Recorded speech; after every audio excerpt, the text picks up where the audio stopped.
নমস্কাৰ, পুনৰ এটি নতুন ভিডিঅ'লৈ আপোনালোকক সকলোকে স্বাগতম জনাইছোঁ। এয়া মই ৰুটিটো বেলি লৈছোঁ বহলকৈ। এতিয়া মই স্কোৱাৰ চাইজত কাটি লৈছোঁ। এয়া স্কোৱাৰ চাইজত কাটি লৈছোঁ আৰু মই এতিয়া সমানে দুভাগ কৰিছোঁ দুইফালে। এতিয়া মই স্কোৱাৰ চাইজত চটপটা এতিয়া মই বনাই লৈছোঁ। চটপটা আৰু এনেকৈ দুই মূৰে এনেকৈ লৈছোঁ আৰু এয়া চটপটা সম্পূৰ্ণ ৰেডি। আৰু আপোনালোকে এনেকৈ বনাই ল'ব চটপটা। এতিয়া মই কেৰাহী এটাত পানীখিনি গৰম হ'বলৈ দিম আৰু মই চটপটা এনেকৈ মই এতিয়া বইল হ'বলৈ দিছোঁ। সম্পূৰ্ণ বইল হোৱালৈকে মই সেই উতলাই থাকিম। এতিয়া অকণমান নিমখ দিছোঁ আৰু ইয়াত তেল দিছোঁ জোখমতে। এতিয়া এনেকৈ সিজিবলৈ দিম। লাহে লাহে আৰু হৈছে, সম্পূৰ্ণ হৈয়ে গৈছে। এতিয়া আৰু চটপটা এতিয়া সম্পূৰ্ণ সিজি গৈছে। এতিয়া মই বইল কৰা চটপটাখিনি এতিয়া লাহে ঢাকি দিছোঁ। এয়া মই ডিছখনত ঢাকি দিছোঁ। এয়া মই সম্পূৰ্ণ চটপটা হৈ গৈছে। ফেনৰ তলত শুকুৱাই ৰাখিছোঁ। আৰু এতিয়া মই কাটি থোৱা দাংবডি, মান ধনিয়া পাত, জলকীয়া, নহৰু, পিঁয়াজ, বিলাহী এতিয়া মই কেৰাহী এটাত তেল জোখমতে দিছোঁ আৰু গৰম হ'বলৈ দিছোঁ।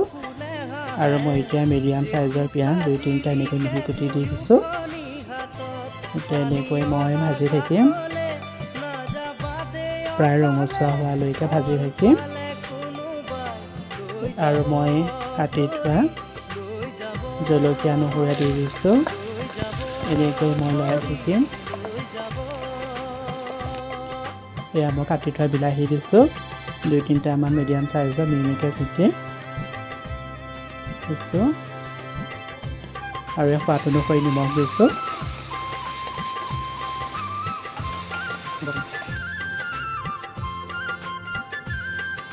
এনেকৈ লৰাই থাকিম বিলাহীটো সিজালৈকে। এয়া সম্পূৰ্ণ বিলাহী সিজিয়ে গৈছে। এতিয়া আৰু মই কাটি থোৱা দাংবডি মই দি দিছোঁ মিহিকৈ কুটি। এনেকৈ মই ভাজি থাকিম। সোৱাদ অনুসৰি হালধি দিছোঁ আৰু ৰঙা জলকীয়াৰ গুড়ি দিছোঁ জোখমতে। আৰু ইয়াত জিৰা গুড়ি দিছোঁ আৰু মেজিক মছলা দিছোঁ জোখমতে। এতিয়া প্ৰায় হৈয়ে গৈছে, সম্পূৰ্ণ সিজিয়ে গৈছে। এতিয়া মই বইল কৰা চটপটাখিনি দি দিম। এয়া দি দিছোঁ চটপটা এনেকৈ সম্পূৰ্ণ মই এনেকৈ দি দিছোঁ। আৰু মই আটাটো এঘণ্টামান মই মঠি পেলাই ৰাখি দিছিলোঁ। আপোনালোকে তেনেকৈ এঘণ্টামান আটাটো মঠি পেলাই ৰাখি থ'ব। আৰু আমাৰ চটপটা লাহে লাহে হৈয়ে আহিছে আৰু কালাৰটো চাওক কিমান সুন্দৰ হৈছে। এয়া মই বইল কৰা পানীখিনি দিছোঁ। এয়া মই লং, ইলাচি, ডালচেনি দিয়া হৈছে।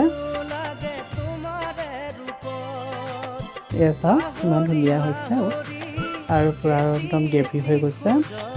আৰু মই মান ধনিয়া পাত দিছোঁ। এয়া মোৰ লাহে লাহে হৈয়ে গৈছে আৰু পূৰা গ্ৰেভিও হৈছে। কালাৰটো খুব সুন্দৰ হৈছে। এয়া মোৰ চটপটা সম্পূৰ্ণ ৰেডি। আপোনালোকে এনেকৈয়ে বনাই খাবচোন। পাস্তাৰ নিচিনাই ছেম হয়। আৰু ভিডিঅ'টো যদি ভাল পাইছে লাইক কৰিব, শ্বেয়াৰ কৰিব, ছাবস্ক্ৰাইব কৰিব। এয়াই আছিল মোৰ আছামিজ থালি ৰেচিপি ব্লগছ ভিডিঅ'। ধন্যবাদ। ৰদালি দুগালত মৰু মৰু লাগে তোমাৰে ৰূপত।